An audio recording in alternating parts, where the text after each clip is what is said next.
Desværre ikke fremskarpe af musposter. Det var ellers planen til i dag. De blev lidt større.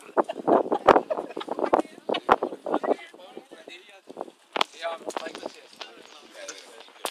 Først så er der surstrømning, og så nu har jeg hørt, mens vi lige tilbereder lidt her. Men det griller du, ikke? Her bruger jeg en gryde. Det var nærmest for at fortælle, at der var en gryde. Satan da. Der er nogen, der er blevet sparket lige nosserne, kan jeg se. Jeg er mest med på, at det er flot.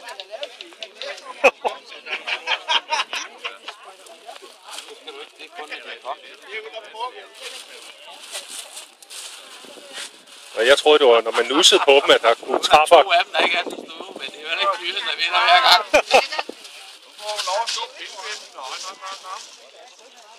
Åh, satan da. Hvor den ikke skriger. Det skal lige ordnes. Nej, man får sådan helt. Nej, Jens, så går det helt galt. Jeg synes, at Nette kigger meget interessant. Ja, jeg tror også godt, vi kan filme det lidt. Det gør ikke noget. Det er bare mig. Må vi bruge din saks? Det ved jeg fandme ikke. Pas på, det ikke sprøjter ud. Det kommer sprøjtende nu. Det er jo der, det hele det sker.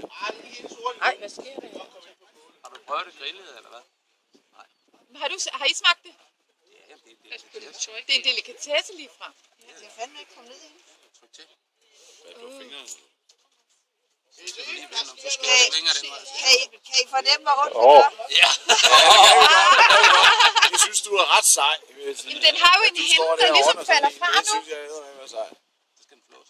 Godt kørt. Ja. Så skal den flås. En flået nos. Jamen, altså, som du kan sige det, Gik. Ja, de har det helt dårligt. Anders, kunne du prøve, hvis der bliver en tilbage, så lad være med at skære den helt op. Bare lige lave sådan en lille hul i den ene ende der. Det minder mig nemlig om et eller andet. Ja. Og Michael, hvad er det? Noget, der minder om 2 skiver rå lever. Nå, okay. Det ser ud til, at I har fået det før. Det har vi ikke. Jeg har bare hørt, hvor man Meget sejt, hva'? Eller også er det kniven. Ja.